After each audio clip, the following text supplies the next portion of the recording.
Hello everyone and welcome back to another video. Today I'm going to be taking you through my thoughts, my opinions and all the juicy drama that happened at the Ryder Cup 2023. So if you want to know what happened and you want to know my thoughts and opinions, then you're in the right place. Starting off with my main opinion on Team Europe. Now I don't think we could have picked a better team. The rookies, the experienced players were amazing to watch, and I liked how Luke paired. You had a rookie with an experienced golfer. However, there's something about the captain that didn't sit right with me at the beginning of the Ryder Cup. I'm not going to beat around the bush with this. I'm not going to sugarcoat it. I was pretty sceptical about Luke Donald when word got out that he had replaced Henrik Stenson as Team Europe's captain. There is reasoning behind this. It's not the fact that I didn't know how Luke Donald was as a person, it's just the fact that I knew that Henrik had the drive, he had the passion, the determination, but also the love for Team Europe and the Ryder Cup. However, since watching the Ryder Cup and seeing Luke Donald in his captaincy, I now understand the passion, the drive and the fire that he had and brought to Team Europe and the Ryder Cup, and I really hope he captains the next one at Bethpage Black out in New York. Now this may sound a bit controversial, but I felt like Team USA weren't as tight-knit as Team Europe. They just didn't seem to have that connection to each other, they didn't seem to have that bond with their playing partners. It just seemed like they were out all for themselves, not as a team. If I'm being honest, they didn't seem like they wanted to be there. I mean, first of all, only 9 out of the 12 players went to practice in Rome. And when Zach Johnson got asked about it, he said, oh, they had prior engagements with another tournament. I'm sorry, but if I got picked to play the Ryder Cup, I would scrap anything that I had and I'd go out and practice with my team, but that's just me. I don't know the way that they think. I mean, if all of the players went out to practice as a team, then maybe it might have looked like that they were actually a team rather than playing for themselves, and they would have had that connection. Because I know Team Europe, all 12 players went out to play and practice in Rome, then flew back, and straight away they went and played the BMW PGA Championship. I mean, if that's not commitment, I don't know what is. I don't know, I just feel like the determination and the drive from Team USA wasn't visible and it wasn't there. These are my opinions. If you think differently, then please let me know. Now for the drama that everyone was talking about. I'm guilty of it, I've been speaking about it. Hatgate. So just to give you a little bit of a backstory as to what happened and the reason for all of this, there were rumours that Patrick Cantlay wasn't wearing a hat in protest of him not getting paid to play in the Ryder Cup. I'm sorry, playing in the Ryder Cup is a privilege. But anyway, those were the rumours that were circling around the Ryder Cup. Anyway, moving on. The afternoon of day 2 saw Patrick Cantlay and Wyndham Clark play Rory McIlroy and Matt Fitzpatrick, and of course Cantlay was not wearing a hat. Shock. When asked about this in an interview, he said, I don't like wearing a hat and they don't fit. So the match goes to the 18th. Brilliant, we love the suspense. But when McIlroy was lining up his putt, Patrick Cantlay's caddy, Joe LaCava, encroaches on McIlroy's space, which starts to annoy McIlroy. And then the final straw was drew when Patrick Cantlay held a 43-foot putt for birdie. And of course his caddy celebrated, as anyone should when someone holds a 43-foot putt for birdie.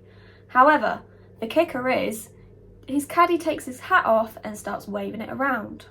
I'm sorry, but there are more respectful ways of celebrating a putt rather than taking your hat off and waving it around. In my opinion, that's childish, it's out of order. There are so many ways he could have celebrated differently as opposed to taking his hat off and waving it around. But my favourite part of this whole drama is in an interview with Luke Donald. When asked about this, he said, "I'll speak to him about it later," which in English translates to, "Absolutely not, I will not speak to him, he 100% did the right thing." And I couldn't agree more. In my opinion, Roy was absolutely right for doing what he did. What that caddy did was 100% out of line, it was childish, it was disrespectful. I mean, come on, you're a grown man with millions of people watching you, have some respect. Moving on to my best rookie in the team, the Scottish Rob McIntyre.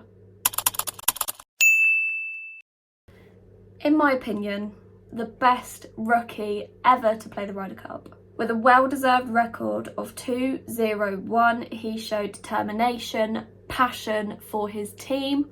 I like how everyone came together as a team, regardless of being an experienced Ryder Cup player. Your debut Ryder Cup appearance, everyone came together as if they'd played with each other for so long. It seemed like the Ryder Cup team this year has been the Ryder Cup team for many years. They had that connection.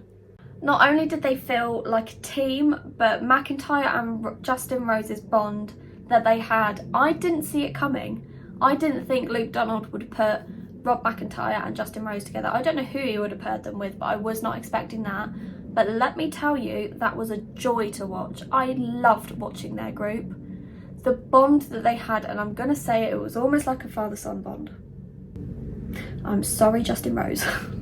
I feel like Rob McIntyre was the most realistic member of Team Europe, and it's for these reasons.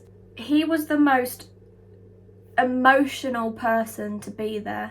Not only did he show determination, passion to be on Team Europe for the Ryder Cup, but he also showed nerves. And I feel like we haven't really seen that a lot within professional golf. And with these nerves, it just brings like a sense of realism to it, to the fact that these are actual people, and I'm going to state the obvious, these are actual people that are playing this. They're not robots. They're not just hitting it pin straight, 300 yards plus. They're not doing that. They're actual people with emotions. And I really saw that with the celebrations, especially that bus journey home. For all of those who have seen it, that is so funny to watch. It just makes me feel so proud of our Team Europe. So this passion and nerves that Rob McIntyre had, Justin Rose saw, and this is where the father-son bond comes into play. Justin Rose actually helped McIntyre with his nerves.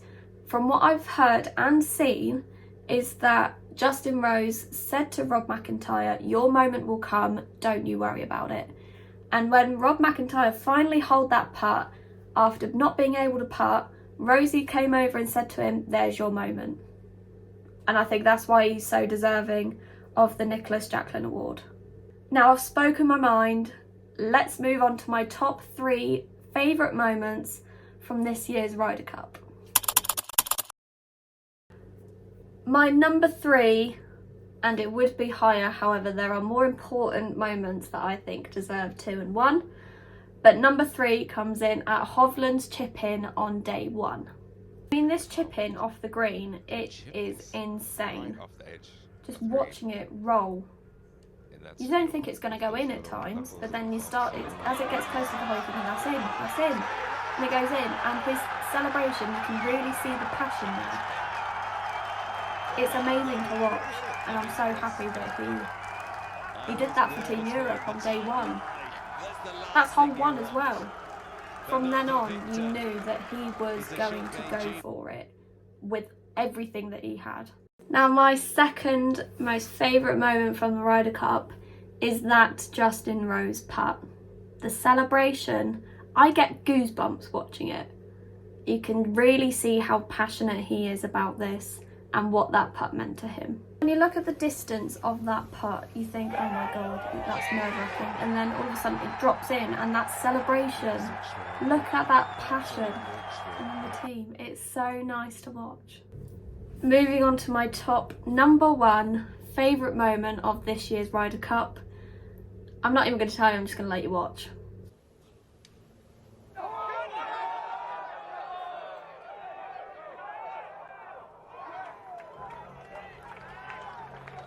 Here gave him the putt. It was at that moment where I thought Ricky's done that to try and get the Nicholas Jacklin award.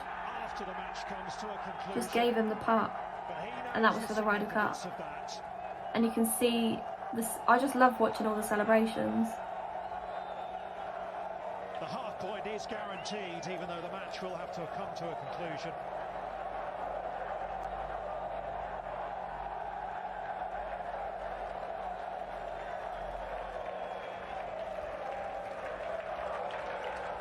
So they were my thoughts, my opinions, and my top 3 moments from the Ryder Cup. If you have enjoyed watching this, please give it a like. And if you want to see more content, then subscribe to my channel and turn on that notification bell so you don't miss another video.